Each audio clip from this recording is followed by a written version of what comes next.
los últimos que se van sumando y ya estamos por comenzar.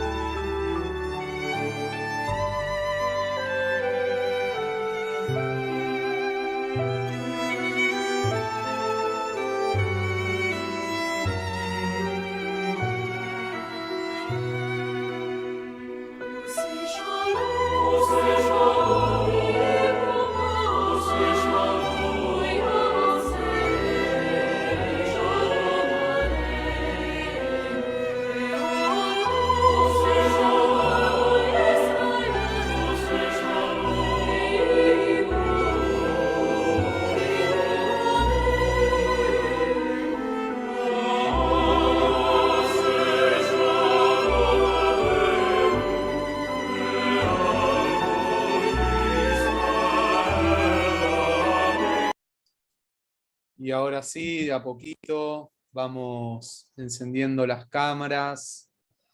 Obviamente que hoy comenzamos con una música diferente. Estamos atravesando una situación a nivel mundial diferente y desde el CIDICSEF también acompañamos un pedido de paz, como suele hacer el pueblo judío tradicionalmente de forma milenaria, un pedido de paz. No solamente para Israel, sino que también para todo el mundo. Así que por eso hoy decidimos comenzar de una manera diferente. Buenas tardes y también buenas noches, dependiendo desde qué punto del planeta, desde qué rinconcito en el mundo nos están abriendo las puertas de sus casas. Y bienvenidos, por supuesto, a un nuevo encuentro del CIDICSEF, el primero del mes de marzo, y de nuevo nos vamos a dar un verdadero gusto con la presencia de Álvaro López Asensio desde España, quien nos va a estar hablando sobre la presentación de su nuevo libro que trata de la mujer judía de Sefarad en la Edad Media. Antes de comenzar, queremos agradecerle, como siempre, a todas las instituciones que nos acompañan a lo largo y ancho de todo el planeta, y ellas son la Comunidad Israelita Sefaradí de Chile, el Centro de Estudios Sefardíes de Caracas, la Comunidad Israelita Sefaradí del Uruguay, Centro Cultural Sefardí de Montevideo, la Sociedad de Beneficencia Israelita Sefaradí del Perú, la Comunidad Hebrea Sefaradí de Bogotá, FESELA, Federación de Entidades Sefardíes de Latinoamérica, FESERA, Federación de Entidades Sefardíes de la República Argentina, la Comunidad Betel de Argentina, Bialik San Fernando, Asociación Israelita, la Comunidad Marroquí Asilva de Buenos Aires y Tzavta. A todos ellos, muchísimas gracias por estar acompañándonos. Y ahora sí, antes de comenzar, me gustaría darle la palabra a Mario Cohen, presidente del CIDICSEF, que tiene un mensaje para transmitirnos. Buenas tardes, Mario, y bienvenido. Hola, buenas tardes, un gusto a todos y bienvenidos nuevamente. Y estamos, bueno, comenzando marzo y comenzando el año 2022 con un montón de propuestas. Ante todo, buenas noches a la gente que nos sigue desde Europa, Israel. Buenas tardes a los de América Latina. Bueno, como siempre decimos nosotros que en esta época de la pandemia, lo mejor es reunirnos y es el mejor antídoto contra la pandemia. En este caso, ante la invasión que está sufriendo nuestros hermanos por hermanos son todos, la gente de Ucrania, nosotros le decimos con una sola palabra, la palabra que usó el pueblo judío en toda su época, desde los 4000 años, una palabra que sintetiza todo. Shalom. Shalom en hebreo es paz, paz. Solo la paz trae la paz. Nosotros decimos en hebreo, Shalom al Ucrania, paz para Ucrania, y Shalom Bekol Olam, que haya paz en todo el mundo. Me corté, la verdad me emocioné al decir estas palabras, pero bueno, ante todo agradecemos a toda la comisión directiva, María, Graciela, Jimena, Leonardo, Martín, Walter, Jan, Diana, Y hoy tenemos, digamos, inauguramos un periodo excepcional de actividades. Les decimos que prácticamente casi todos los miércoles del año 2022 nos pueden acompañar con temas nuevos, disertantes nuevos, temas súper interesantes. Les pedimos que se reserven los miércoles porque van a ser espectaculares. Pueden ver la programación en www.cdicef.org.ar. Les recuerdo para las próximas semanas, para que empecemos, que ya mismo festejamos nosotros el 90 aniversario de la Academia Argentina de Letras, nada menos con su presidenta, Alicia María Zorrilla, y Jorge Luis Morgo, su vicepresidente. Vamos a hablar del 90 aniversario de la Academia y del Judeo Español, es decir, la entidad más importante de la Argentina en materia de la letra, va a estar con nosotros el próximo miércoles a las 18 horas. El miércoles siguiente tendremos nada menos, nada más que es el Purim, y vamos a hablar, nos va a hablar la señora Esther Kuckerman, desde Montevideo. Nos va a hablar de cómo se fue transformando la reina Esther en Santa Esther dentro de los criptojudíos de América. Y así seguimos, por ejemplo, al fin de mes, el miércoles 30, tendremos a Karina Galperín, nos va a hablar de autores hombres, narradores mujeres, el exilio judío converso y sus efectos literarios, etcétera, etcétera, etcétera. Les aseguro que la programación del año 2022 es excepcional. Espero que nos sigan. Bueno, hoy es un día de excepción, de lujo. Tenemos a quizá el mayor especialista del mundo, por lo menos eso lo digo yo, en temas tantos de Aragón, Calatayud, del norte de España y de toda España. Y queremos asociarnos justamente. La semana próxima es el Día Internacional de la Mujer y el CIDICSEF quiere de esta manera adherirse al Día Internacional de la Mujer presentando un libro que acaba de publicarse en España. Creo que es la primera presentación que hacemos. Se llama la mujer judía de Sefarad en la Edad Media, y nada menos tenemos que al disertante, al autor del libro, nos va a hablar justamente de todos ellos. Déjenme hacer un esbozo pequeñísimo del currículum, que son varias decenas de hojas. El currículum de nuestro disertante de hoy es un honor, un orgullo que esté con nosotros.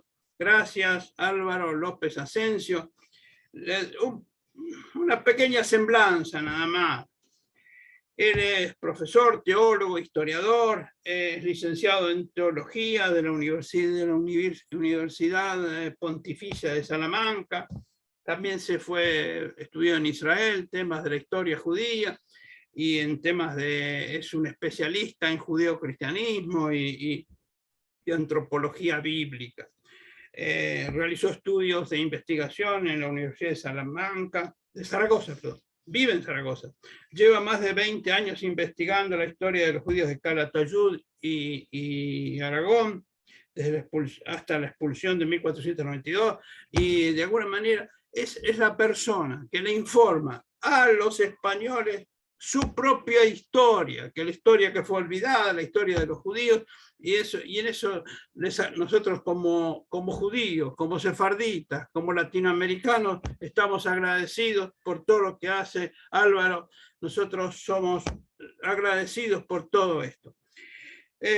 Recibió numerosos reconocimientos, premios Baida Impacuda, homenaje, reconocimiento, placa de honor del año 2012 de la excelentísima Diputación de Zaragoza, premio especial de la Corona de Aragón 2016, reconocimiento en Israel Rose Castle, reconocimiento, etcétera, etcétera. Son tantos, pero por lo menos déjenme contar algunos de los libros que tiene publicados. La judería de Calatayud, sus casas, calles y barrios, oficios de los judíos de Calatayud, genealogía judía de Calatayud y Sefarad, sabiduría judía de Calatayud y Sefarad, costumbres judías de Calatayud y Sefarad, judíos conversos a Inquisición en Calatayud, privilegios y gobernanza de los judíos de Aragón, etcétera, etcétera, etcétera. Termino con...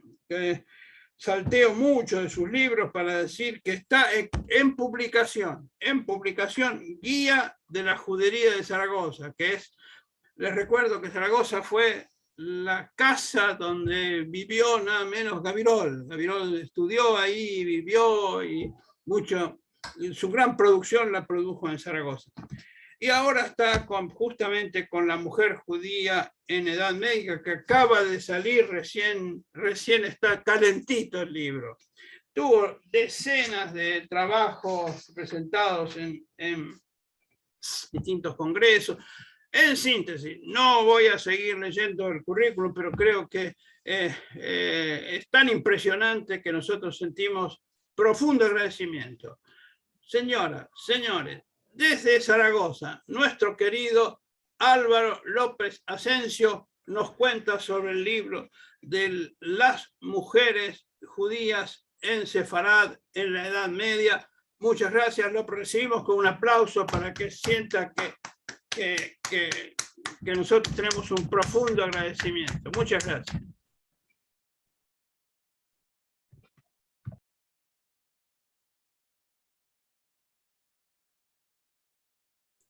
Le vamos a pedir a Álvaro si puede activar su micrófono, así lo podemos escuchar. Ahora sí. Ahora sí. Buenas tardes en Latinoamérica, Estados Unidos y Canadá. Buenas noches, Europa, Israel.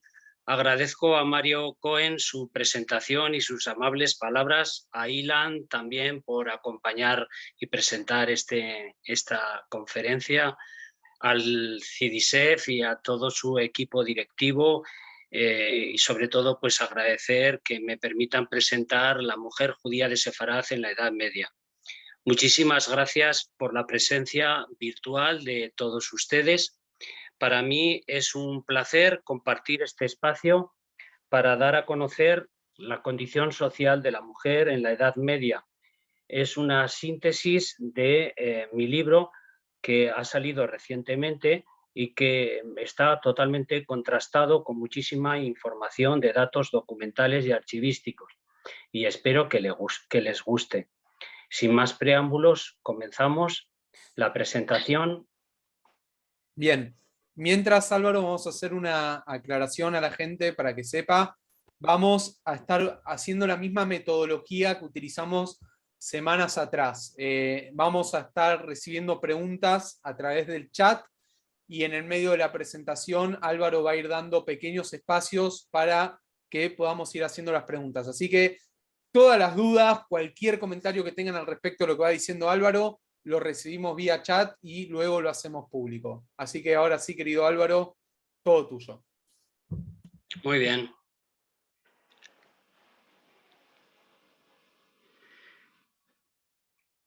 Bien, tienen en pantalla un poquito lo que vamos a tratar y voy a dar a conocer. Como pueden ver, fundamentalmente al principio voy a hablar del ciclo vital de la mujer, tanto desde su nacimiento como hasta la mayoría de edad, el matrimonio, la boda, la muerte, cuáles eran las costumbres y los ritos que participaban las mujeres y ellas eran protagonistas. También hablaremos un poquito de documentos sobre el levirato, el divorcio y luego aspectos pues un poquito de su educación, de una actividad poco conocida que era la curandería, las leyes de pureza y luego veremos también algún episodio de malos tratos que están documentados. También veremos la condición social de las conversas y al final pues un breve resumen de las ideas fuerza más importantes. Pasamos.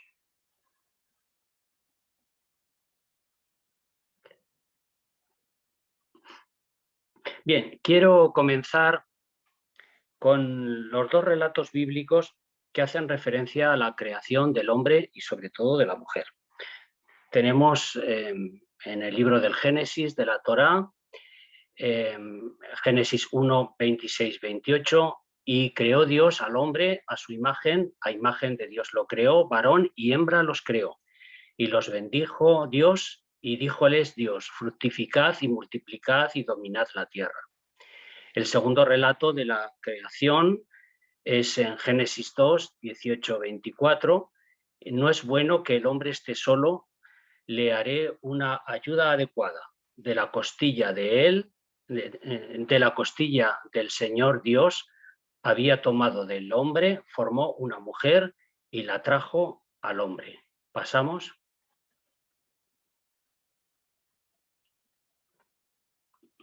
Bien, estos dos relatos lo que ponen de manifiesto es que una ausencia total de mandato divino, de mandato de Dios sobre que el hombre ejerza una autoridad sobre la mujer.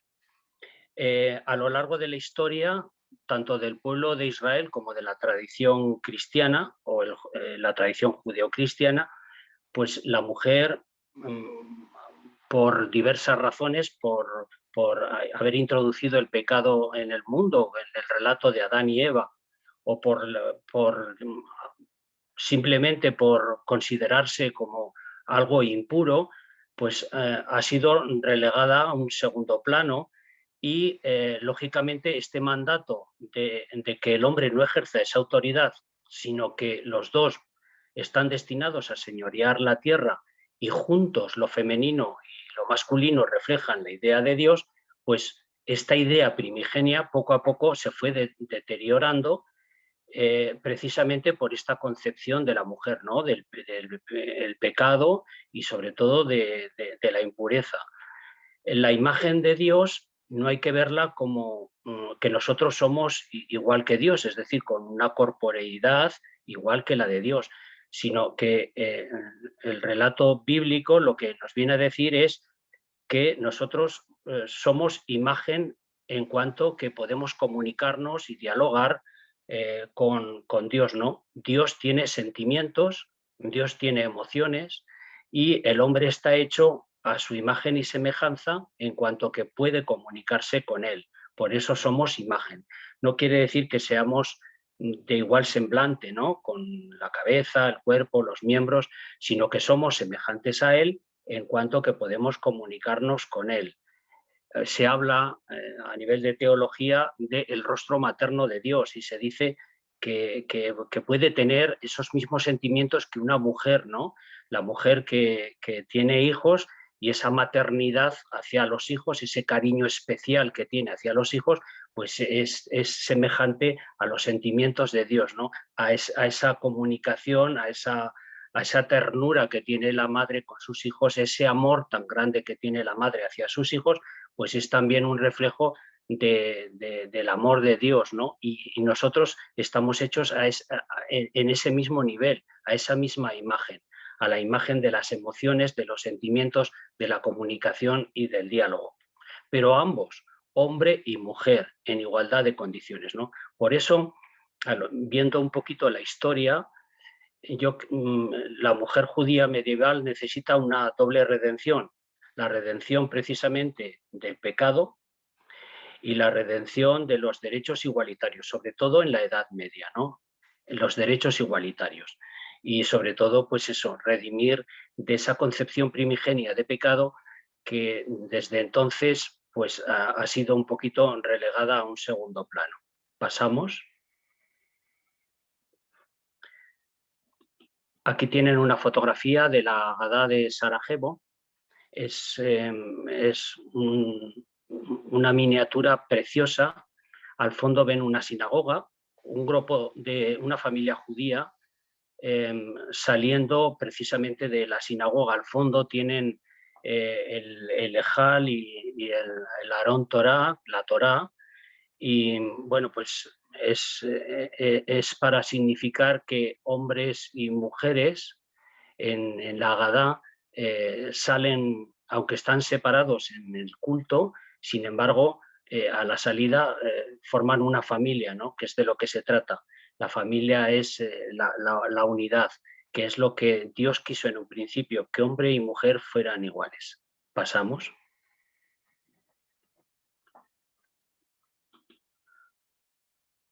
Bien, ahora vamos a ver un poquito en el ciclo vital judío qué protagonismo tuvo la mujer, ¿no? Vemos en primer lugar cómo se celebraba en Sefarad el nacimiento de las niñas. Había una ceremonia a los 8 días, tanto para el varón como para la mujer, se celebraba el rito o la ceremonia de las fadas, de las hadas. El padre levantaba al niño y le imponía el nombre, y si era niña, hacía exactamente igual. Lo lavaban con agua y lo bendecía. Ese agua era un agua lustral, es decir, un agua especial. Se le introducía oro, joyas, plata y también avena, trigo, que eran símbolos de la riqueza. Y cuidadosamente se iba lavando al niño para purificarlo. Después de imponer tanto al niño como a la niña el nombre, pues pasaba de mano en mano de los familiares y amigos allí presentes, que también la bendecían con una veraja especial, ¿no? Y después se celebraba la fiesta familiar con comida y baile durante toda la noche. En el Shabbat se proclamaba el nombre de la niña, especialmente en la sinagoga, ¿no? Y el padre ese día era invitado a leer la Torá. Como curiosidad, decir que los matrimonios judíos de Sefarad en el siglo XIV y XV, según los estudios que yo he hecho de los archivos de protocolos notariales, tenían entre 3 y 4 hijos de media, ¿no? De media. Eso no quiere decir que algunas familias tuvieran más, pero la media era tener entre 3 y 4 hijos, hijas. La expectativa de vida era entre 38 y 43 años en el siglo XIV y XV. Por eso se casaban muy jóvenes, ¿no? Y tenían hijos pues muy jóvenes. Si la mayoría de edad para el varón era 13 años y para la mujer era de 12 años, pues cruzado esa edad, inmediatamente se casaban, porque también se morían muy jóvenes. Y entonces la descendencia era muy importante. Luego, también, como reflejo de los estudios documentales, las viudas solían tener una supervivencia con respecto al varón de 5 años. Y bueno, pues todos estos datos contribuían a que, bueno, la mujer solía vivir más que el varón, pues precisamente por estar más trabajado el varón, por llevar una vida pues más ajetreada, y las viudas, pues las mujeres, lógicamente, como su actividad fundamental era el hogar y el cuidado de los hijos y la educación de los hijos, pues también esa tranquilidad de vida hacía que vivieran también más años. ¿Pasamos? Bien, ¿hasta ahora hay alguna pregunta? Tenemos una pregunta, Álvaro, relacionado justamente a lo que vos decías en el comienzo, cuando hablás de que el ser humano fue hecho a imagen y semejanza de Dios. Una de las preguntas es si puede considerarse a Dios como un ser hermafrodita. No, para nada. Que se diga que tiene el rostro materno de Dios no quiere decir que sea un hermafrodita o una mujer, no.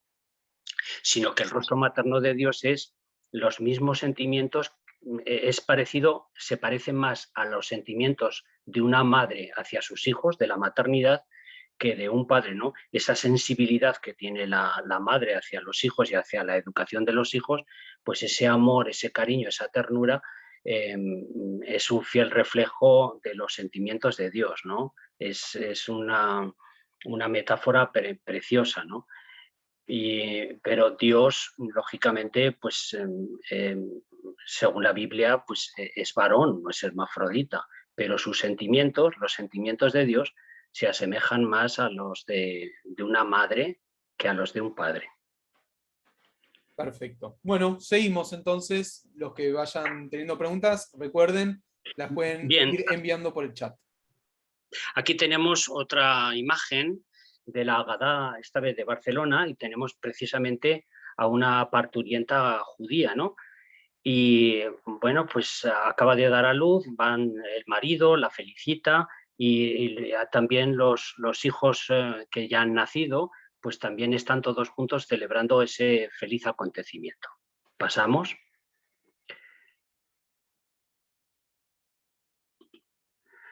La mayoría de edad, la Bat Mitzvah. El primer sábado después de cumplir los 12 años, en Sefarat era costumbre que el rabino la nombrara en la sinagoga y la felicitaba. Iba toda la familia. Iba la madre, el padre pues estaba en la sala de oración y ella pues desde el matroneo pues se asomaba, la felicitaban, la aplaudían y entonces luego pues después del culto pues se celebraba en la intimidad del hogar con una gran fiesta, ¿no? Tenemos un documento que un poquito hace alusión a esta mayoría de edad. Es un documento fechado en 1455 y en la ciudad de Daroca, que pertenece a la provincia de Zaragoza, en España. Las sentencias amigables eran un recurso que tanto en la sociedad cristiana como en la halajá judía se contemplaban en la Edad Media en Sefarad. Consistía en que para evitar juicios, las dos partes enfrentadas y en conflicto elegían a uno o varias personas para que sentenciaran amigablemente pues, y solucionaran ese conflicto. Este es el caso de esta familia, de la familia El Huerto de Daroca, que bueno, pues sentenciaron que una familia debía dar a Mose El Huerto una casa. Pero claro, en esa casa vivía una menor que se llamaba Cina. Y el árbitro condicionó la entrega de la casa hasta que cumpliera los 12 años. Tenemos, por ejemplo, el texto debajo, ítem, es decir, así sea, pronunció, sentenció y mandó que por el poder a mí dado, por las dichas partes, que a la dicha Cina, apres antes que sea mayor de edad de 12 años, dirá que no les face, lex face. ¿Qué quiere decir? Que no le darán la casa y que en el momento en que ella cumpla esa mayoría de edad, pues la familia y ella tendrán que salir. Esto pone de manifiesto la protección que tenía la mujer, pero sobre todo las menores de edad. Y lógicamente, para garantizar que viviera en un hogar estable, pues se tenía en cuenta, lógicamente, que la niña tuviera que vivir en esa casa hasta su mayoría de edad, que es precisamente el momento en que ella podía casarse, ¿no? Y inclusive vivir en matrimonio con su nueva pareja. Pasamos. El matrimonio. Los padres y los hermanos en Sefarat eran los que buscaban a la novia el mejor partido, el mejor novio, la mejor persona para que no le faltase de nada en su nueva vida conyugal, ¿no? Las muchachas podían opinar, pero siempre la opinión del padre y de los hermanos prevalecía. Este fue el caso de una judía de la ciudad de Jaca, que está al norte de España, en los Pirineos, en la provincia de Huesca, ¿no? Los dirigentes de la aljama judía, de la judería, consultaron a rabí Isaac Sesé Perfet, que era un sabio rabino, una duda que tenían para que él emitiera un responsa, es decir, su opinión al respecto desde el punto de vista de la halajá o ley judía, ¿no? Y concretamente el caso de una mujer que hizo voto o promesa de no contraer matrimonio con el hombre que buscaran de contraer matrimonio con el hombre que buscaran su hermano o su padre. Ahí no es correcto, es el voto o promesa de contraer matrimonio con el hombre que buscaran su hermano y su padre.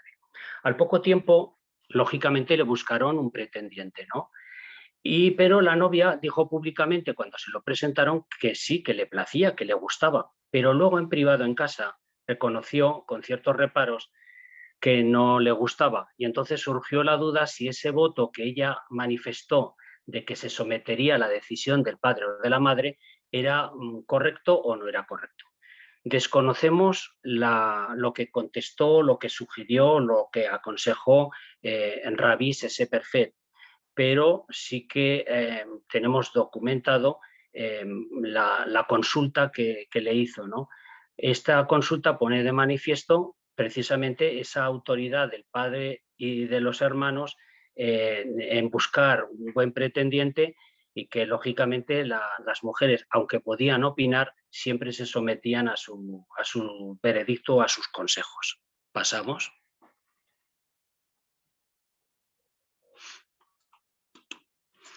Los desposorios o el kiddushim.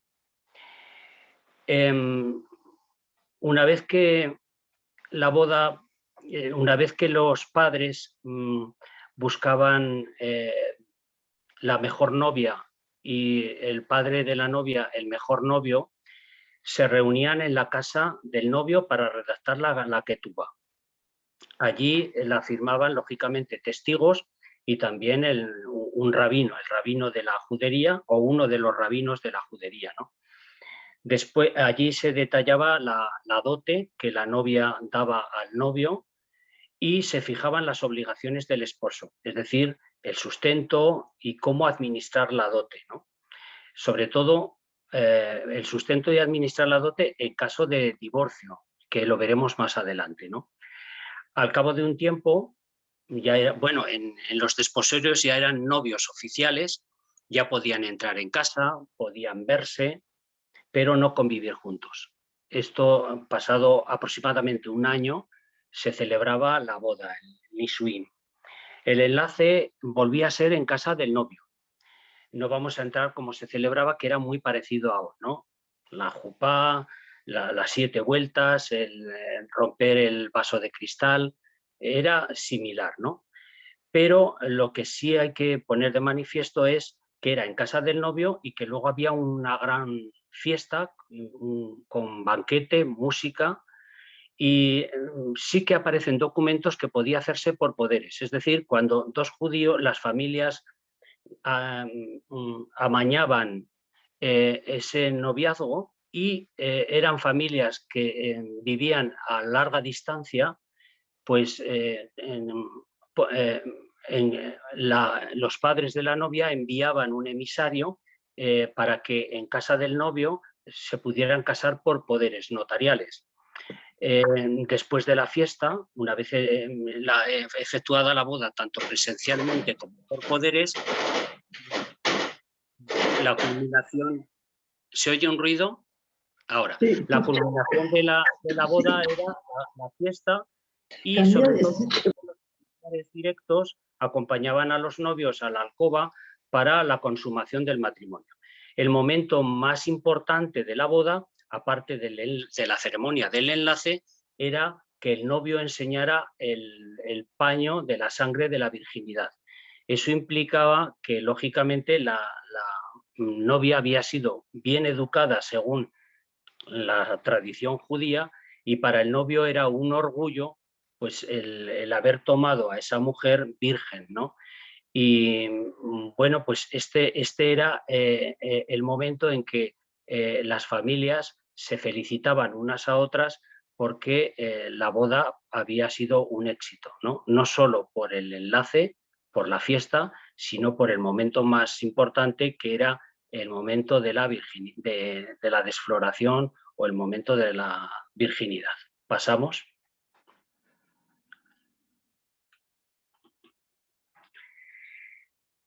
Problemas legales de las viudas. Ya están casados, pero a veces pues, el marido moría sin hacer testamento. Luego veremos el levirato, ¿no? Algún ejemplo de levirato. Pero en este caso concreto moría sin haber hecho testamento. Entonces surgía un problema legal para la viuda, sobre todo desde el punto de vista de la halajá judía. La documentación es muy rica en dar datos sobre esta situación. Las viudas no podían heredar sin ese testamento, no podían heredar. Solo podían recibir la dote que habían fijado y se había firmado en la ketubá en los Kiddushin. Y si moría la madre, antes que el esposo, pues las hijas se repartían la dote matrimonial. No heredaban las hijas, pero sí se repartían la dote de la madre. Esta era un poco la situación, ¿no? Pasamos. Eso es. Aquí tenemos es de la Agadá de Sarajevo. Tenemos a una familia celebrando la Pascua. Están los pequeños y el padre y la madre. Es un banquete, ¿no?, familiar. Pasamos. El levirato. Según la documentación que hemos manejado, había 4 supuestos. Cuando, lógicamente, moría el marido sin dar descendencia, el cuñado, primer supuesto, el cuñado se casaba con la cuñada viuda. Segundo supuesto, el cuñado le daba solo descendencia porque el cuñado estaba casado y no podía volverse a casar, sino que tenía la obligación de darle descendencia. Tercero, la viuda solicitaba el repudio del cuñado casado, que también podía ser concedido, ¿no? Estás casado, pues lógicamente yo no quiero que me des descendencia. Y si el cuñado le concedía ese repudio, ese derecho de levirato, pues lógicamente la viuda quedaba libre para volverse a casar. Y cuarto supuesto, la renuncia del cuñado judío o converso. Es decir, que en vez de solicitarla la viuda ese repudio, era el mismo cuñado, al estar casado, quien renunciaba a su derecho de levirato. Y lo mismo sucedía con los conversos. Es decir, hay documentación de judíos que al bautizarse seguían teniendo, según la halajá judía, el derecho de dar descendencia a su cuñada judía. Y en ese caso concreto, por ser de diferente religión, aunque había afinidad en las ceremonias, liturgias y había familiaridad, pues lógicamente le concedía el repudio. Ese repudio consistía en la ceremonia del zapato, que era pues quitarle un zapato y la mujer le escupía en la cara al no querer dar descendencia, ¿no? Si el repudio era de mutuo acuerdo, no había ceremonia del zapato, pero si el cuñado se negaba, pues lógicamente, y la cuñada quería esa descendencia, pues lógicamente esa ceremonia se realizaba, le escupía en la cara por ser, pues no cumplir con la tradición de la halajá judía, ¿no?, la tradición antiquísima del levirato. Un ejemplo lo encontramos en un judío de Jaca. Como he dicho antes, está al norte de España, en los Pirineos, muy cerquita de Francia. Allí el rabino de esta judería, Rabí Samuel ben Almosnino, preguntó a otro sabio rabino el caso de un judío que tuvo 3 hijos. Antes de fallecer les dejó sus bienes en herencia. El primogénito se casó, pero falleció al poco tiempo sin tener descendencia. Por lo que el cuñado, el segundo hijo, el segundo de los 3, cumplió con el voto de levirato y se casó con ella, pero por desgracia también murió al poco tiempo sin darle descendencia. No sabemos si el tercero cumplió con la ley del levirato, pero la consulta que el rabino de Jaca hizo a este otro sabio rabino fue si la viuda podía reclamar la parte de la herencia de su primer marido y el tercio de la herencia del segundo. Si la consulta es de reclamar la herencia, se supone que el tercer hijo, el tercer hermano, que todavía vivía, le dio el repudio. Es decir, no quiso casarse con ella, por lo que ella sí que solicitó la herencia para poder vivir o incluso dar la dote para un nuevo matrimonio. Pasamos. El divorcio. En Sefarad también tenemos documentación de divorcio, ¿no? La mujer podía pedir el divorcio por impotencia del marido, por malos tratos recibidos y por no administrar bien la dote firmada en la Ketubá. Lo tenemos en Ketubot 7:25. Pero hay varios supuestos, ¿no?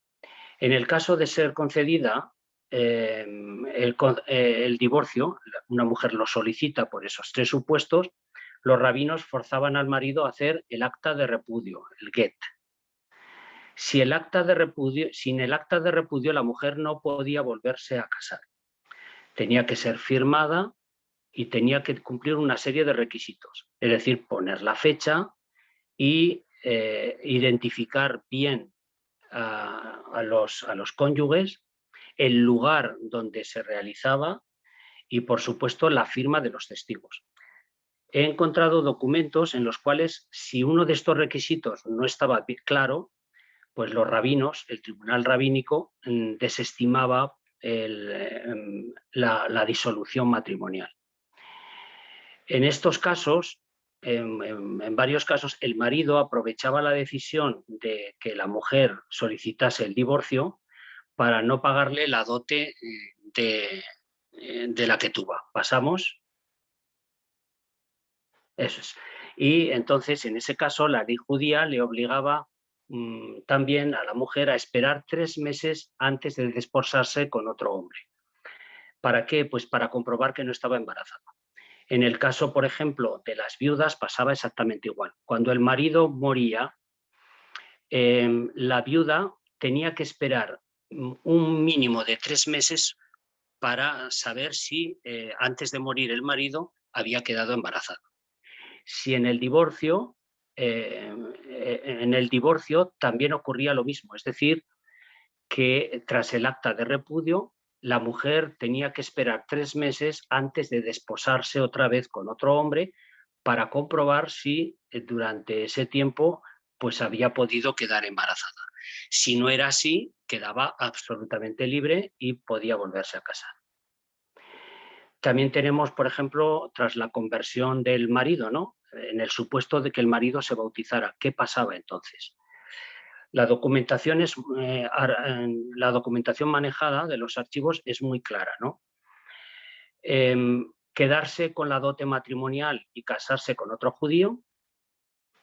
El marido, lógicamente, ya no vivía en el seno conyugal, no vivía en el hogar, se había convertido, pasaba a vivir a la ciudad cristiana, ¿no? al urbanismo cristiano. Y, lógicamente, pues, ¿qué hacía la mujer judía? Pues se quedaba sola. En ese caso podía exigir la dote y casarse con otro judío, convertirse al cristianismo para vivir con su marido converso o convertirse e iniciar una nueva vida con otro cónyuge cristiano. En estos 3 supuestos hemos encontrado documentación, ¿no? Es decir, convertirse e ir con su marido, convertirse al cristianismo y casarse con otro cristiano, o quedarse en el judaísmo, casarse con un judío, pero eso sí, pidiendo la dote matrimonial a su anterior marido, que lógicamente se ha bautizado. ¿Alguna pregunta hasta aquí?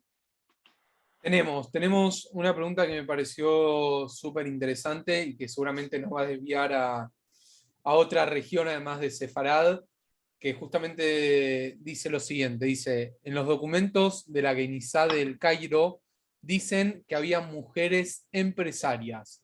¿Las hubo también en Sefarad? No, no las hubo en Sefarad, no. La mujer estaba, lo veremos luego, lo veremos en otra imagen, la mujer estaba sometida a la autoridad del padre cuando era soltera, a la autoridad del marido cuando se casaba, y solo cuando quedaba viuda sí que ella tenía autonomía para poder decidir sobre su vida y sobre la economía y el patrimonio familiar. Entonces, en ese caso sí que ellas podían ser empresarias. De hecho, como no estaban muy puestas al día sobre la halajá y el derecho judío y también el derecho cristiano, lo que hacían era nombrar procuradores. Procuradores es familiares, hijos, hermanos, familia directa, que por poderes notariales le representaba en todo tipo de negocios, ¿no? Y ella, lógicamente, se sometía a las decisiones y a la que ellos hacían, ¿no? Y los negocios familiares, si esa familia, el marido, tenía un taller, por ejemplo, textil o un taller de zapatos o era sastre, pues lógicamente ella podía llevar el negocio, lo podía llevar a través de estos procuradores o incluso ella misma, ¿no? Y sí que vemos a las viudas pues hacer contratos, compraventas, es decir, tomar protagonismo, porque como no estaban sometidas a ninguna autoridad del varón, ni del padre, ni del marido, pues lógicamente sí que podían. Pero cuando estaban casadas no, a no ser que el marido se marchara lejos a hacer negocios, es decir, uno tiene un taller de zapatos, fabrica un cierto número de stock y con ese stock se va a Castilla o lejos para poder venderlo, ¿no? Durante su estancia pueden transcurrir 2 o 3 meses. Entonces sí que le dejaba un poder para que cualquier eventualidad, cualquier impedimento, cualquier problema que hubiera en el negocio, pues ella pudiera tomar las decisiones oportunas. En ese caso sí, pero era momentáneo y movido por las circunstancias. ¿Alguna pregunta más? No por ahora. Volvemos a invitar al público a estar un poco más tímidos. La otra vez me llegaban 5 o 6 preguntas por tema, voy a estar un poquitito más tímidos. Así que recuerden, los que tengan ganas nos pueden seguir escribiendo por el chat, que lo vamos a aprovechar a Álvaro, que de esto sabe y sabe mucho. Así que vamos a seguir, Álvaro, y por ahí de repente nos van a llegar una lluvia de preguntas. Venga, pues, pasamos de imagen. Eso, la mujer ante la muerte. Bueno, pues vemos que la mujer prepara el velatorio, que aquí en Sefarad se llamaba el planto, en casa, ¿no? Aparte de preparar al cadáver en la casa donde bañan los muertos, casa do bañan los muertos, donde se preparaba el cadáver, se lavaba, se amortajaba, pues luego era conducido a casa y allí pues hacían el típico velatorio. Pero en torno a la muerte, a este velatorio, pues había una serie de costumbres y que las mujeres pues eran las protagonistas, ¿no? Derramaban el agua de los cántaros y de las tinajas de casa, porque se creía que el ángel exterminador acudía a la casa del difunto y tras ejecutar con su espada la muerte de esa persona, de ese difunto o difunta, limpiaba la espada en las tinajas, en los cántaros, en lugares donde había agua. Entonces, lógicamente se creía que ese agua pues, era impura por haber lavado el ángel exterminador esa espada mortífera y entonces la derramaban por la calle o en las bodegas, en cualquier lugar, ¿no? También ventilaban la casa del difunto para que el alma pues se marchara. Abrían las ventanas durante varias horas y luego las volvían a cerrar. También tapaban o volvían hacia la pared todos los espejos porque creían que el alma del difunto se quedaba atrapada allí y durante la estancia en la casa, el tiempo que estuviese en la casa hasta que el cortejo fúnebre iba al cementerio y era, pues sí, era inhumado, ¿no? Volvían los espejos para que ese reflejo del difunto no quedase allí y luego su espíritu o su alma vagase por la casa. Tiraban también los zapatos y el sombrero del fallecido porque, según la creencia que se tenía, podían atraer de nuevo el alma del difunto o de la difunta. Podía volver a casa y, lógicamente, lo que querían era que fuera al paraíso, lógicamente, que no se quedase allí atrapada. Las mujeres también encendían luces en la habitación del fallecido durante 9 días, en la habitación donde había fallecido. Y porque se creía que si no lo hacían, podía volver cada noche a la casa. Y eso era un mal presagio, ¿no?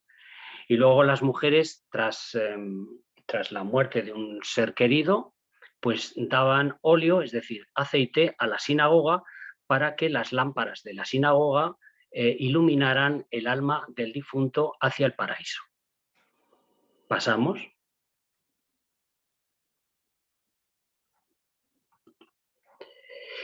También aparecen documentadas curanderas. Aunque la Torá y la Tanaj prohíben este tipo de prácticas, sin embargo, en Sefarad sí que era costumbre que tanto musulmanas como judías practicasen la curantería, es decir, eliminar el mal de ojo, proteger de la mala suerte, sanar a personas y animales con oraciones religiosas y métodos naturales a base de alimentos que solo sabían ellas, preparar unos alimentos especiales, cataplasmas, que eran a base de tierras, de plantas puestas en un trapo, se calentaban, se cocían, en el trapo se ponía en la zona doliente, eran siempre remedios exteriores, no para tomar, sino exteriores, por ejemplo, pues dolores de espalda, eczemas sarpullidos por la piel, muchas de las dolencias, ese calor y ese cocimiento de varios productos de tierras y plantas, pues penetraba en el cuerpo y tenían el poder de la sanación, ¿no? Y luego las típicas sangrías también las utilizaban, que eran sanguijuelas que sacaban la sangre, debilitaban y se creía que en la sangre residía muchas de las enfermedades, y entonces lo que hacían pues era, si se sacaba esa sangre mala, el enfermo curaba, ¿no? Se llevaba lo malo, la enfermedad. Bueno, pues todos estos remedios aparecen documentados por judías, ¿no? Vamos a ver algún ejemplo. Aparecen documentadas que utilizaban las gotillas con fines adivinatorios y la curación también de enfermedades. ¿Qué son las gotillas? Pues consistía en echar en un recipiente de agua unas gotas de aceite con unas oraciones en judaico, es decir, en hebreo, especiales, ¿no? Y luego con ese agua, con unas gotas de aceite, eran lavados los enfermos y bueno, pues ese ungüento tenía el poder de curar, ¿no? Curar, pero sobre todo era también por el beneficio de las oraciones. Otro remedio que aparece documentado que utilizan las curanderas judías contra el mal de ojo, es decir, contra la mala suerte, una persona podía echar un hechizo, un maleficio hacia otra, desearle la muerte o desearle enfermedades o el mal de ojo, consistía en untar con aceite a la persona afectada o enferma, y al mismo tiempo que frotaba todo el cuerpo o una parte del cuerpo con ese aceite bendecido por el rabino generalmente, pues sanaba, ¿no? Y cuando frotaba también decían pues ciertas oraciones judaicas. Estos remedios aparecen mucho en los procesos de Inquisición, sobre todo cuando conversas son acusadas de judaizar y de practicar ritos y ceremonias judaicas, pues sale lógicamente que ellas practicaban estas hechicerías, vamos a llamar estas magias, según la costumbre judía y según acostumbraban a hacer las curanderas judías.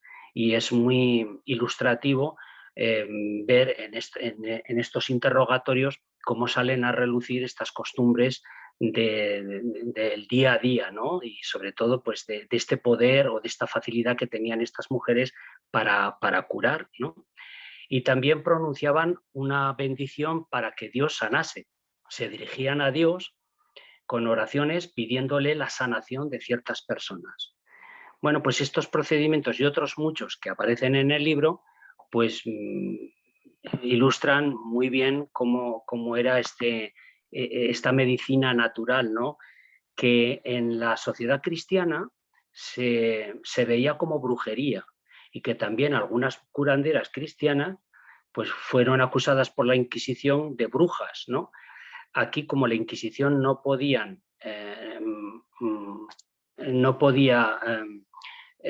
acusar a ningún judío o judía porque no tenía competencia, la Inquisición solo tenía competencia en cristianos o bautizados, no en judíos, pues lógicamente las curanderas eran las que practicaban esto y muchas personas cristianas, tanto hombres como mujeres, acudían tanto a los médicos como a las curanderas judías para que les sanasen.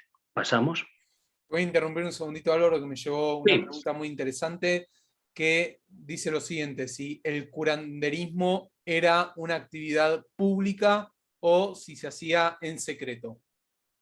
Era pública, sí. Precisamente porque la Inquisición no les acusaba a ellas, ya lo he dicho, no tenía competencia para juzgar a judíos, porque lógicamente no eran cristianos. La Inquisición solo tenía competencia para los cristianos, ¿no? Si eran malos cristianos, si judaizaban, si no iban a misa, si practicaban ritos y ceremonias judaicas, que era un poco lo que aparece en los procesos de Inquisición, ¿no? Malos cristianos por ser judíos o por llevar una vida de judíos. Pero a los judíos no les podía de ninguna de las maneras ni detener, ni juzgar, ni sentenciar, ¿vale? Entonces ellas tenían manos libres para, lógicamente, hacer este tipo de sanaciones naturales, ¿no? Que hoy diríamos medicina naturista, ¿no? Sí que conjugaban mucho la magia, las oraciones, siempre está ahí presente pues la bendición especial de Dios, pero todas estas prácticas pues sí que aparecen, incluso la adivinación. Sí, en la Torá lo prohíbe expresamente, pero bueno, pues ellas lo practicaron, tuvieron ahí, no tuvieron el rechazo de los propios rabinos, sino que con el visto bueno de los rabinos practicaban este tipo de medicina natural. ¿Alguna cosita más? No, podemos seguir sin problema. Muy bien. La condición social de la mujer. Como ya he dicho anteriormente, la mujer de Sefarad era considerada diferente al varón. Diferente. ¿Por qué? Como he dicho al principio, por el pecado de Adán y Eva y por estar impura en la menstruación y en el parto, ¿no? Por esto, pues lógicamente se consideró diferente al varón. De tal manera que, ¿cómo se plasmaba esto? Pues la soltera estaba sometida a la autoridad del padre. El padre decidía hasta en su matrimonio, como hemos visto, ¿no? Y ella, pues, bueno, podía opinar, pero lógicamente estaba sometida a la autoridad y a la decisión del padre, y en su caso de los hermanos. Cuando se casaba, sometida a la autoridad del marido. Ya hemos visto que si se marchaba le podía dar poderes para que administrase los bienes del hogar, pero siempre la decisión de todo era del marido y era quien administraba la dote, la administraba bien, que la devolvía en caso de que se convirtiera al cristianismo el marido o en caso de que falleciera, ¿no? Sin hacer testamento, porque si hacía testamento dejándole a ella como heredera, pues lógicamente no había más que hablar, pero si no dio tiempo o por descuido no lo hizo, pues lógicamente esa casada recibía solo la dote. Entonces estaba sometida al marido.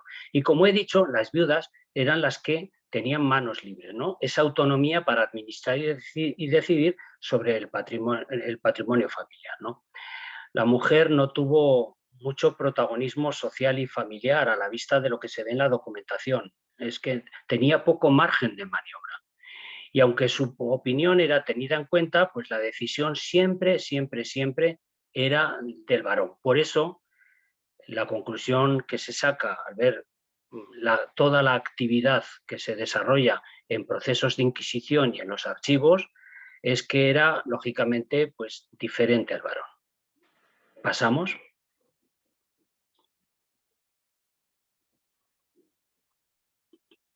Tenemos aquí una escena de la Agadá de Sarajevo en que vemos a un grupo de mujeres de fiesta, ¿no? Un varón tocando una pandereta y ellas pues bailando. ¿En qué contexto? Pues posiblemente en alguna boda o en alguna fiesta judía, y vemos ahí pues una danza, ¿no? Una danza de fiesta. ¿Pasamos? La educación de la mujer. La mujer no podía ir a la escuela en Sefarad, no podía. ¿Por qué no podía? Pues porque solo estaba reservada para los varones, ¿no? Por lo tanto, ellas no sabían leer, no sabían escribir, y sí que aprendían de memoria las leyes de pureza, lo contenido en la Torá y en las prescripciones rabínicas, en todo lo concerniente a la mujer, y también las oraciones. Esas oraciones que luego transmitirán a sus hijos y que les harán aprender de memoria, ¿no? Como educadora, como veremos a continuación. Pero ella, pues, no podía ir a la escuela, ¿no?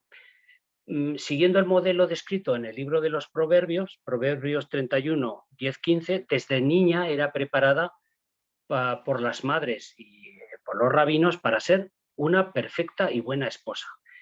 ¿Y qué debía hacer? Pues saber hilar, tejer, coser, cocinar y conocer, lógicamente, todo lo propio de ella, ¿no? Pues las leyes de pureza concernientes a la menstruación, a las relaciones sexuales, el parto, los baños rituales en el mikvé, la luz de las velas del sábado, entre otras muchas cosas, ¿no? ¿Cuál era su función en el hogar? Y para eso, pues eran las madres quienes les enseñaban estas leyes de pureza, acompañadas también y reforzadas por los rabinos. Y muy importante también esas oraciones que ellas aprendían de memoria porque lógicamente no sabían leer y escribir. Al no saber leer y escribir, lógicamente tampoco estaban obligadas a ir a la sinagoga. Aparecían allí pues en la bar mitzvah, como hemos visto en los nacimientos, en la noche de las hadas, el sábado siguiente, pues lógicamente se pronunciaba el nombre del varón o de los bebés, ¿no? Del niño y de la niña, y acudían las madres pues un poquito para la ceremonia, ¿no? La tarea educadora de los hijos competía más a la madre que al padre con estas premisas, ¿no? Era educada para educar bien a los hijos, como vamos a ver a continuación. Pasamos. Eso es. La mujer como educadora, ¿no? Las madres eran el principal vehículo de transmisión de los valores religiosos y culturales. Lo vemos en los proverbios. En Proverbios 1:8 se aconseja: escucha, hijo mío, las amonestaciones de tu padre y no desdeñes las enseñanzas de tu madre. Entonces, ¿cuál era su papel? Inculcar los valores morales y éticos de la tradición judía. Eran la correa de transmisión de esas tradiciones y de esos valores éticos y morales a los hijos. Fomentar la observancia de los preceptos de la Torá. Les enseñaban los preceptos, porque sí que se les habían enseñado a las madres y los rabinos. Transmitir el conocimiento del Talmud y las normas rabínicas más importantes. Eran las ideas fuerza, para que tanto el varón, los niños varones como las mujeres las tuvieran en cuenta y crear pues ese judaísmo, ¿no? Esa afinidad al judaísmo, ¿no? Para ser buenos judíos. Crear un poderoso sentimiento de identidad judía, que ella tiene esa enorme responsabilidad, y aparte de eso, pues enseñaban la modestia, las buenas maneras, la piedad y la caridad, tanto a su marido como a sus hijos. Pasamos. Te voy a interrumpir un segundito, Álvaro, porque si no las preguntas me van a quedar desfasadas. Se van acumulando. Aprovechando que tenemos los últimos 15 minutitos con vos, allí desde España, te voy a hacer 2 o 3 preguntas relacionadas a un tema y después me quedó otra pregunta de otro tema anterior, pero vamos primero con esto. Una de las preguntas es: ¿qué obligaciones tenían los hijos varones con su madre viuda? Esa por un lado. La segunda pregunta es si podía una mujer recibir educación de los padres en su casa. Y la tercera pregunta es si sabe por qué se olvidó esta costumbre judía positiva a las mujeres. Vamos por partes. ¿Me puedes repetir la primera y vamos una por una? La primera es: ¿qué obligación tenían los hijos varones con su madre viuda? Sí, pues la tenía todo, ¿no? Ellas habían sido las educadoras, las transmisoras de la tradición rabínica, ¿no? De la identidad judía, y lógicamente lo que hacían era cuidarlas, si eran menores, era ella la que les alimentaba y administraba el hogar. En el momento en que se casaban y tenían un hogar, los hijos procuraban que a sus madres no les faltase de nada, ¿no? Unas veces las llevaban a su casa a vivir con ellos, ¿no? Y otras veces pues estaban al tanto de sus necesidades y de sus enfermedades. La siguiente pregunta. La siguiente pregunta es si podía una mujer recibir educación de los padres en su propia casa. Es que lo recibía en su propia casa, ¿eh? Lo recibía, y también en las sinagogas, ¿eh? Los rabinos, si era una judería grande, había un rabino especializado en instruir, no en darle las ciencias del saber y en leer y en escribir, que eso era competencia del varón precisamente para hacer la bar mitzvah, para leer, ¿no?, la Torá, y luego, pues lógicamente, no solo en las escuelas primarias, que era de obligada asistencia, sino ya más adelante en las yeshivás o madrasas, que se llamaban aquí en Sefarad, ¿no?, en las academias rabínicas. Ellas eran educadas en casa y también en la sinagoga por un rabino que les daba los conocimientos necesarios de las leyes de pureza y lo que decía pues la Tanakh sobre su papel, ¿no?, como educadora, como educadora. Pero eran la madre fundamental, más que el padre, era la madre la que le transmitía todos esos conocimientos que tenía, ¿de acuerdo? Y que a su vez su abuela, la madre de la madre, se lo había transmitido, y así de generación en generación.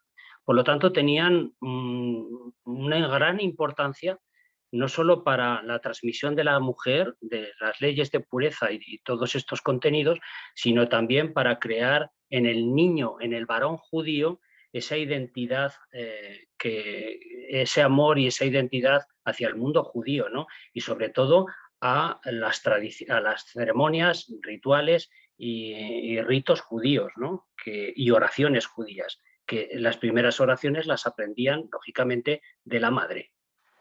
La siguiente pregunta. Bien, y la siguiente pregunta van a ser dos preguntas en una.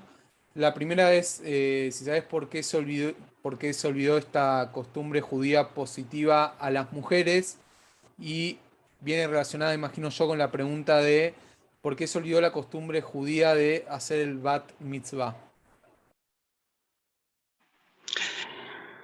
Pues no lo sé, porque cuando salieron de aquí en 1492 era lo que se vivía y era la costumbre y lo que aparece más o menos documentado, ¿no? Luego, en los lugares de destino, pues serían los rabinos quien decidirían cómo hacer pues este tipo de ceremonias y de culto, ¿no? Pero la verdad es que aquí el papel de la mujer, aunque estaba de cierta manera relegada al varón, pues sí que tenía una enorme responsabilidad de educar y de transmitir esos valores, ¿no? Y esa educación. El papel de educadora es muy importante. Y según tengo entendido, no en todos los sitios se ha dejado de lado este papel, porque la mujer judía hoy en muchos lugares sigue transmitiendo esa fe, ¿no?, en Dios y sobre todo en el mundo judío. Y es una realidad. Perfecto. Bueno, habiendo aclarado las dudas, Álvaro, seguimos el tramo final, que nos quedan unos 10 minutitos más juntos, así que ya tenés la próxima Venga, pues diapositiva. vamos allá. Aquí vemos una imagen de la Agadá de Barcelona donde se ve el papel de la mujer, ¿no? El varón pues está descansando y las mujeres limpiando la casa, que era pues un poco la finalidad y la función que ellas tenían, ¿no? Ser unas perfectas amas de casa. La mujer y las leyes de pureza, bueno, pues según el Levítico, pues es impura 40 días después del parto, durante la regla menstrual. El varón no podía tocarla y mantener relaciones sexuales. Tenemos un ejemplo, un judío de Huesca, Rabí Yitzhak al-Tanasi, preguntó a Rabí Sese Perfet, que era un sabio de la época, estamos ya en el siglo XV, acerca de una duda sobre la pureza y le preguntaba si quien yacía con una mujer estando impura debía ser castigado con pena de muerte y quien la tocara con un dedo merecía azotes. Eso le preguntaba este rabino de Huesca a Rabí Sese Perfet. Es muy duro, ¿eh? Es decir, tocar a una mujer impura si tenía pena de muerte o merecía azotes. Para que aquí se visualiza muy bien hasta qué punto la impureza de la mujer podía transmitir al varón esa misma impureza y qué castigo, ¿no? Cómo se respetaban los tiempos y sobre todo esta costumbre. Desconocemos la respuesta del rabino, la desconocemos, pero sí que ha quedado para la historia, en la documentación, esta pregunta que es muy ilustrativa sobre este tema, ¿no? Y luego, pues la mujer, pues todo el ritual, ¿no? Del mikvé para el baño ritual, bajar los 7 peldaños, sumergirse 3 veces como señal de purificación para poder mantener relaciones sexuales y poder llevar pues una vida con normalidad en el hogar, ¿no? Pasamos. La vida pública de la mujer, tanto en Aragón como en Castilla, las dos coronas, en el siglo XV, influenciadas por la Iglesia, las cortes, es decir, los reyes y los dirigentes cristianos tomaron decisiones contra pues, los judíos, ¿no? Tanto hombres como mujeres tenían que llevar un distintivo diferenciador precisamente para mantener distancias y era una medida segregacionista, ¿no? En Aragón consistía la mujer en llevar una rota que era un círculo mitad rojo y mitad amarillo y se llamaba rota. El varón lo tenía que llevar en el pecho y la mujer lo llevaba en la frente. Es decir, llevaba una especie de pañuelo, ¿no? Que cubría la cabeza y se tenía que poner en la frente para que fuera visible. Todo cristiano que veía esta señal, lógicamente le ponía en sobreaviso. Cuidado, es judío, por lo tanto no debo tener mucho trato con él, suficiente como para comprar, vender, pero nada de familiaridades, ¿no? Con lo cual, pues era como muy segregacionista por el vestido, ¿no? Cada uno en su lugar. Prohibieron también las cortes de Aragón y de Castilla que las doncellas, las muchachas judías, sirvieran en casas de cristianos y también viceversa, que cristianas sirvieran en casa de cristianos. Y las cortes aprobaron que las judías no podían vestir con telas caras, sino indumentarias sencillas. Tampoco llevar abalorios de oro, plata, piedras, para que las mujeres cristianas no sintieran envidia pues, de su forma de vestir o el lujo y por lo tanto no se sintieran minusvaloradas con respecto a la mujer judía, ¿no? Porque el nivel de vida de los judíos era superior al de los cristianos. Es decir, tenían más poder adquisitivo y por lo tanto eso se reflejaba en el vestido, ¿no? En el vestir. Y prohibieron que cuando salieran de la judería pues fueran de una manera sencilla para no llamar la atención y que las mujeres cristianas no sintieran envidia de las judías. Pasamos. Aquí tenemos un banquete de Pascua según la Agadá de Sarajevo. Es la Pascua judía. Pasamos. Los malos tratos y delitos de género. Vamos ya terminando. Las heridas y golpes, según el derecho judío que aparece en la documentación, las heridas y golpes infligidos por un marido hacia su mujer, por ejemplo, pues no tenían penas de cárcel, ¿vale? Y se consideraban que, bueno, pues que el varón tenía ese derecho con la finalidad de corregir a la mujer, pues a lo mejor su mala costumbre, ¿no? Si le contestaba, como estaba sometida y le contestaba, pues o tomaba decisiones o se salía un poquito de la costumbre, pues lógicamente el varón tenía el derecho de pegarle sin ningún tipo de represalias, ¿no? Hay muchos ejemplos. He elegido este, que es fechado en 1445, un judío de Calatayud llamado Esmael Ben Abed fue detenido y encarcelado por pegar a su mujer al-Jofar. Cuando ya estaba en la cárcel, su hermano, Judá Ben Abed, fue a hablar a casa de su hermano, a hablar con la cuñada al-Jofar para ver qué había pasado y si se podía arreglar la cosa, ¿no? Le pidió que le mostrase las heridas, es decir, has denunciado a mi hermano porque te ha pegado, pues enséñame las heridas y como yo soy cirujano, pues si son graves yo te las curaré. Pero ella contestó que solo le había dado un golpe en la cabeza y entonces él dijo, pero bueno, mi hermano está en la cárcel y tú lo has denunciado por una agresión grave, heridas de sangre, pero yo veo que si es un golpe es una agresión leve.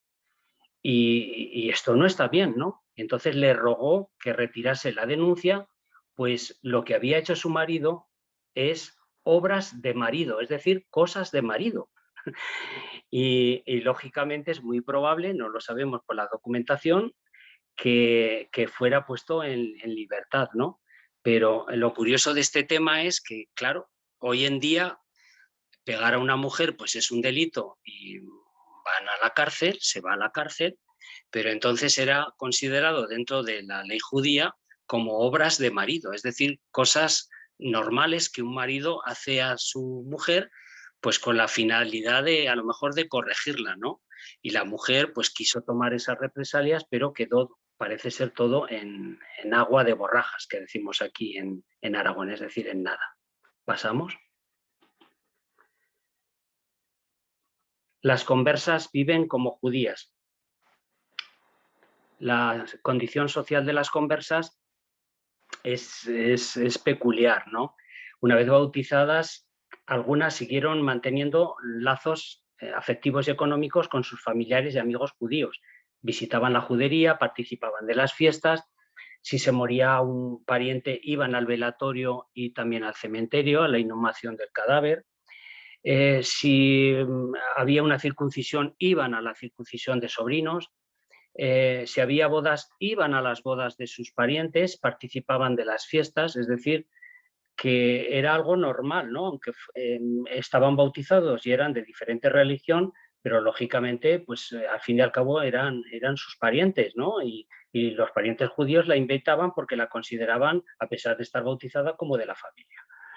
Entonces las vemos que celebraban las fiestas judías también en sus casas o en la judería, observaban los ayunos hebreos y rezaban en hebraico, porque esas oraciones las aprendieron de sus madres y de los rabinos, y guardaban la dietética judía en la intimidad del hogar.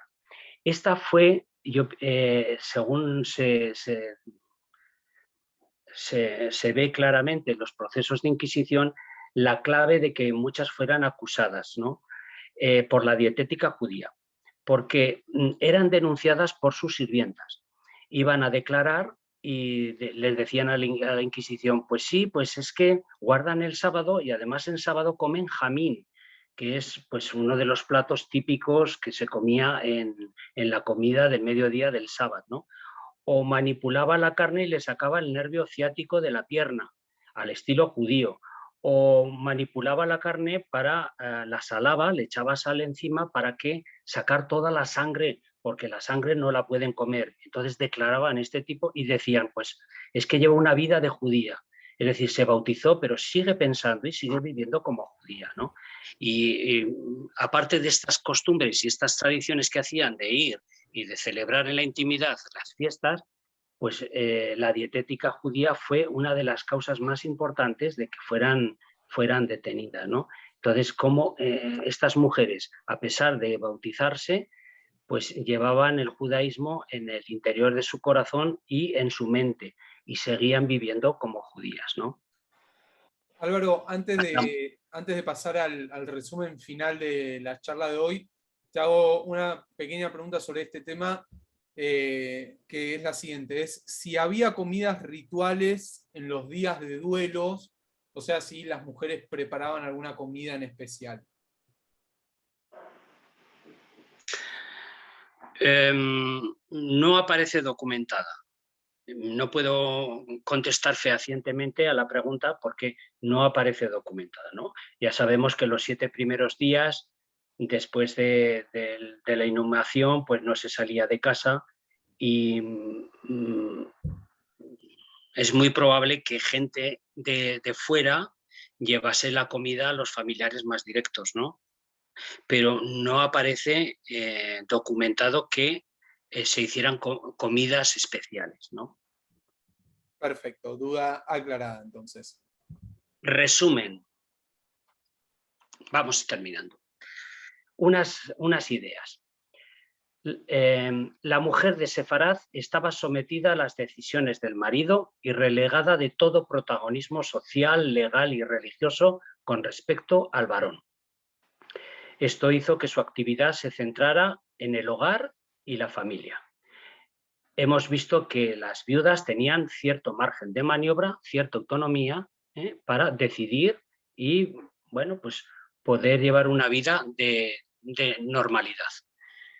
2. La mujer judía, además de desempeñar las labores del hogar, atendía también a la familia y colaboraban en los talleres artesanales y de negocios familiares. No los llevaban ellas, no tomaban las decisiones, pero echaban una mano, ¿vale? Sin ningún tipo de cargo de responsabilidad, pero ayudaban en el tiempo libre. 3. Fue la principal educadora de sus hijos y la transmisora de la tradición y de los principios del judaísmo. Pasamos. 4.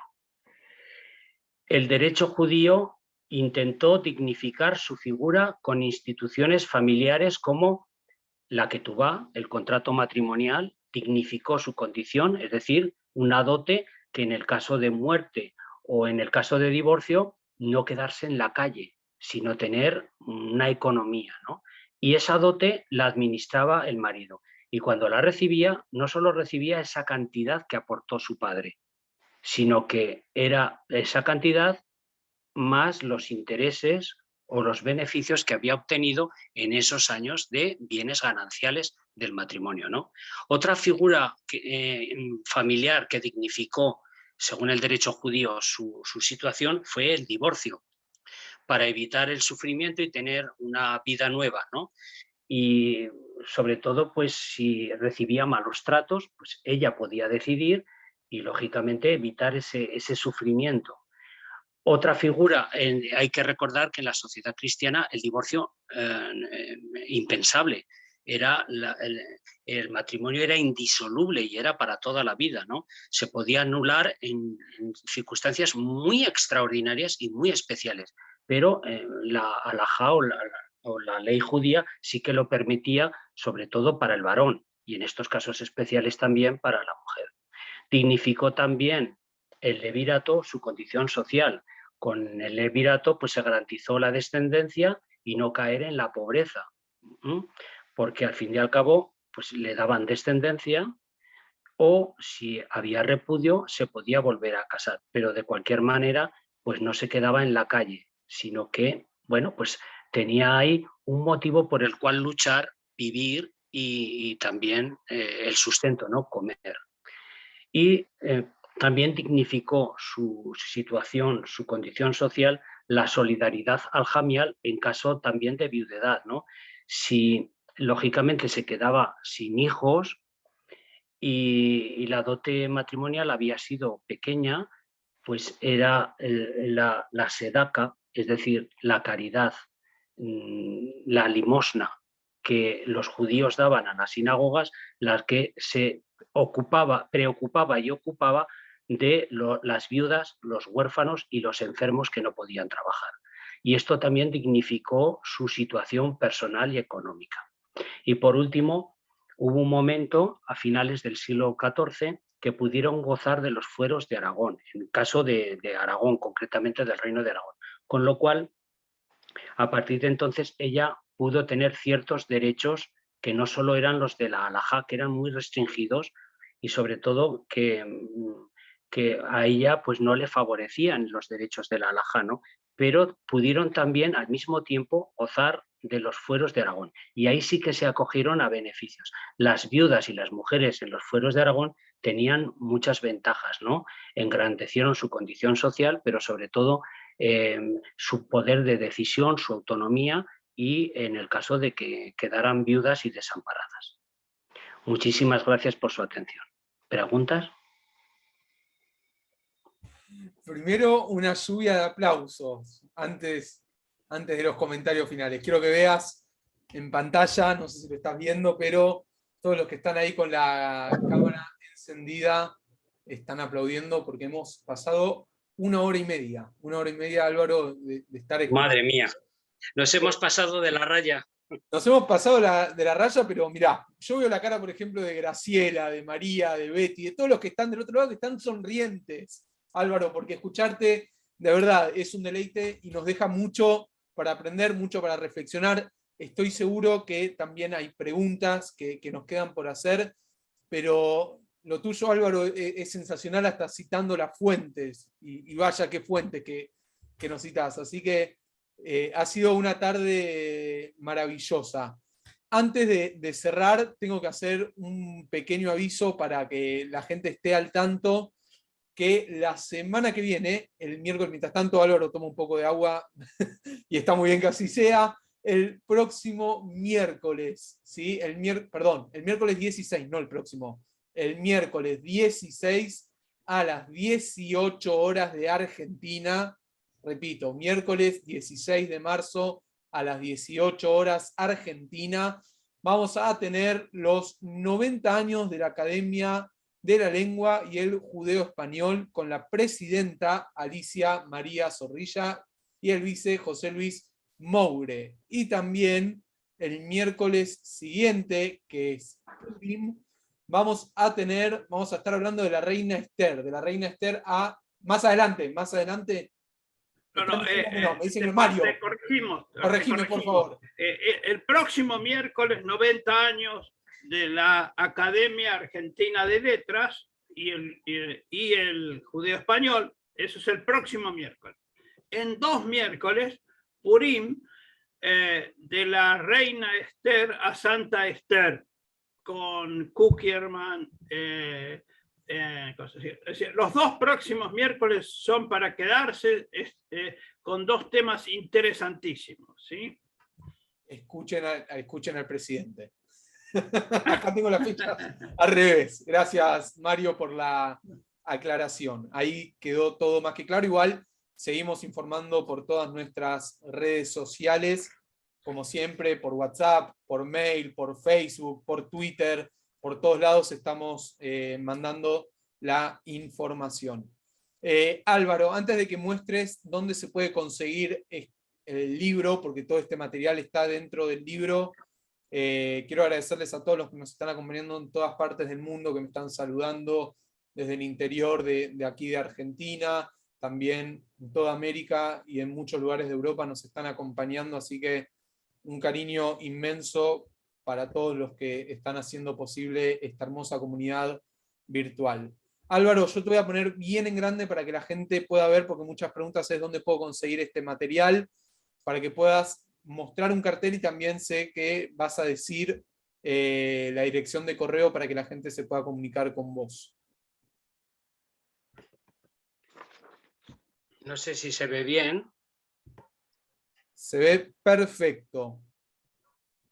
Esa es la dirección.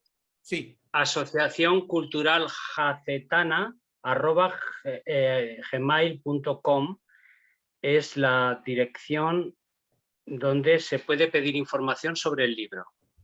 El libro titulado La mujer judía de Sefarad en la Edad Media. Repetimos, Asociación Cultural Jacetana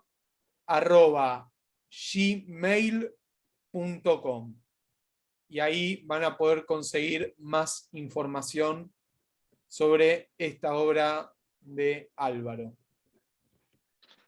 Ahora sí, antes de despedirnos, como siempre, me gusta agradecer a todos los que hacen posible que podamos tener a gente de la calidad de Álvaro disertando con nosotros, así que voy a despedir agradeciéndole a toda la comisión directiva del CIDICSEF que nos acompañan, que son ni más ni menos que la profesora Graciela Teba de Riva, el doctor Mario Eduardo Cohen, la licenciada María Cherro de Azar, el doctor Leonardo Abadi, la bibliotecaria Betty de Azar, la secretaria Diana Cuitca, también a Jimena Chervis Testa, a Martín Adis, y yo en nombre de toda la comisión directiva, gracias por estar acompañándonos en el día de hoy y en todos los eventos que estamos haciendo. Ha sido un verdadero placer, esperemos que lo hayan disfrutado. Álvaro, gracias por tu tiempo, gracias por las enseñanzas del día de hoy, y saludamos hasta la próxima. Será hasta la próxima nomás.